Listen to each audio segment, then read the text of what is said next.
Alors, bonjour les délicieux co-créateurs et co-créatrices.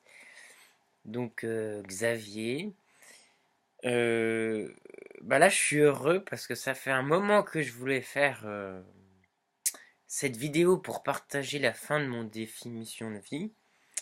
Mais c'était un peu la course. Et là, je suis très heureux parce que c'est le panard. Je pose un jour de congé et j'ai 5 jours. Donc j'ai du temps libre, j'ai plus de temps, c'est plus fluide. Donc je peux me permettre d'être plus à l'écoute et de plus partagé, voilà. Donc ouais, je vais recommencer donc là, avec l'album Souvenir, un peu faire une rétrospective. Je vais commencer par là. Donc déjà moi je suis heureux, ça me manque un peu, je vais vous avouer, de plus avoir le cahier à remplir chaque matin et chaque soir. Ça, j'avais pris l'habitude et c'était un plaisir de découvrir chaque matin. Oh tiens, qu'est-ce que je vais faire aujourd'hui? Qu'est-ce qu'il va y avoir? Et le soir, d'avoir les rubriques, ça permet de au moins remplir. Voilà, donc une petite nostalgie, on va dire. Mais tout continue, hein. C'est pas parce que c'est fini que ça s'arrête, bien au contraire. Alors moi j'avais commencé, mes intentions c'était le cœur, le guérisseur, canal d'âme, le bouddhisme, l'éveil. Voilà, clarifier, je vais même écrit faire un film. Là je sais plus pourquoi, mais bon.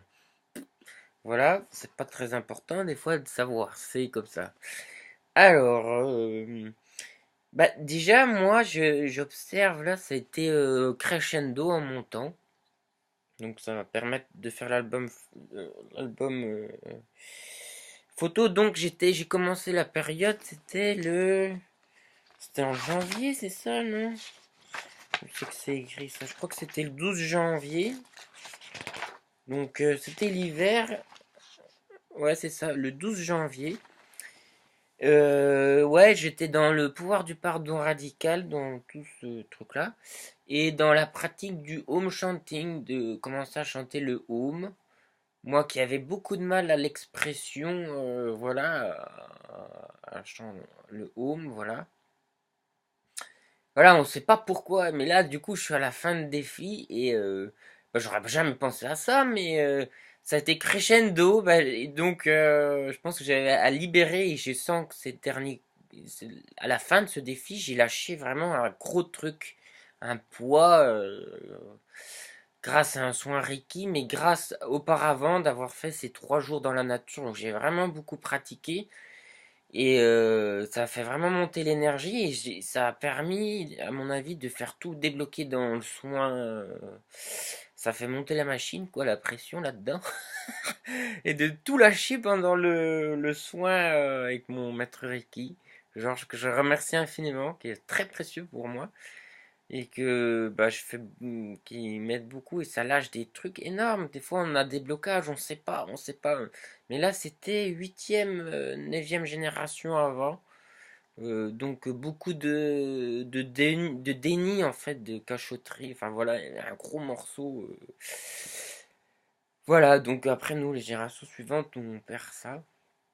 Donc c'est pour dire que voilà, j'ai commencé avec la voix, avec le home. Entre-temps, j'ai été ça m'a conduit aussi en Allemagne, rencontrer le gourou qui a remis, Swami Vishwananda, qui a remis ça au goût du jour, cette technique-là. Donc on a fait une sortie, c'était génial, fabuleux.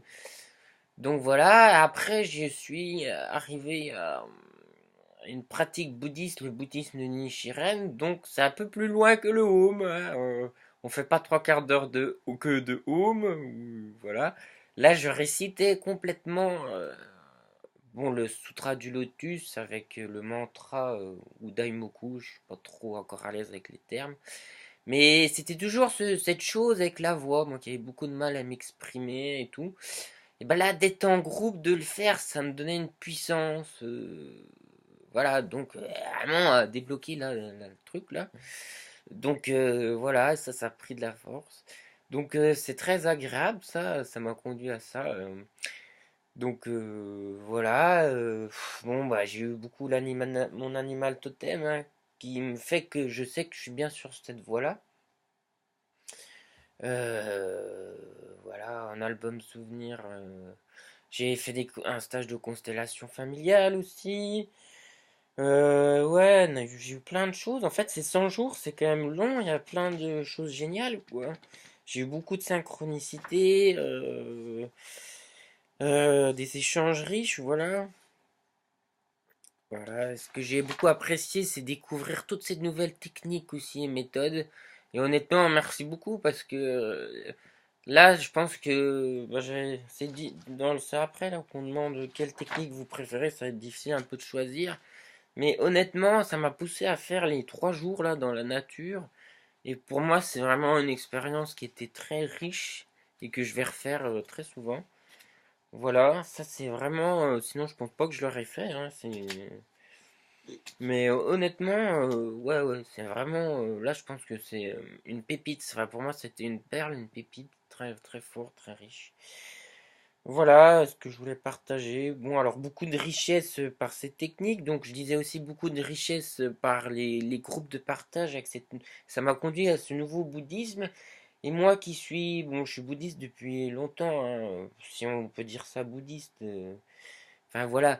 Mais là, dans la pratique, moi souvent j'allais dans des centres, bon, mais je me mélangeais pas plus que ça avec des personnes plus un peu solitaires. J'ai mon cabanon dans les bois.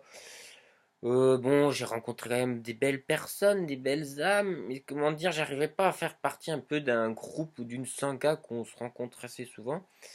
Et là, c'est marrant, c'est à côté de chez moi. Il y en a de nombreuses sanghas, des centres aussi. Mais là, c'est des petits groupes où je vais pas mal, ça accroche pas mal.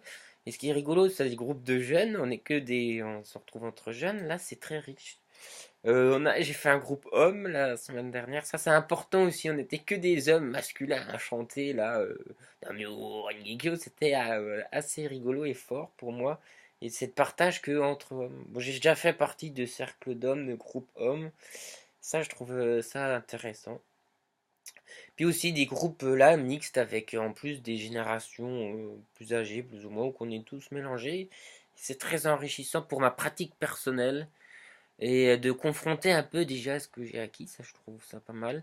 Donc j'ai une grande joie et richesse bouddhique en ce moment.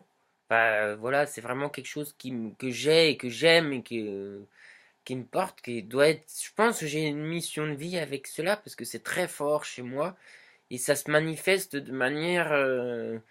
C'est au-delà du mental, quoi, hein. C'est très intuitif, c'est présent dans ma vie, c'est arrivé dans ma vie sans que je le veuille, et c'est pas quelque chose que je me force ou que je m'oblige.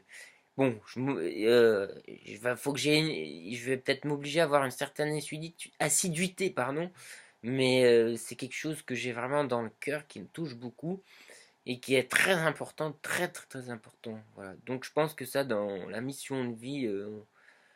Dans cette vie-là, j'ai vraiment quelque chose avec ça et pour moi c'est vraiment une essence même, c'est une priorité pour moi, donc je peux dire que je touche ça ça renforce encore ça dans ce défi-là. Tout me conduit à cela.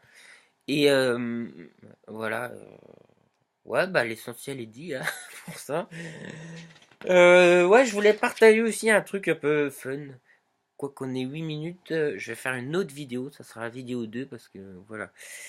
Donc voilà, merci beaucoup à toutes ces rencontres, tous ces échanges, merci Lilou, merci à vous et je vais faire une suite de la deuxième vidéo. Voilà.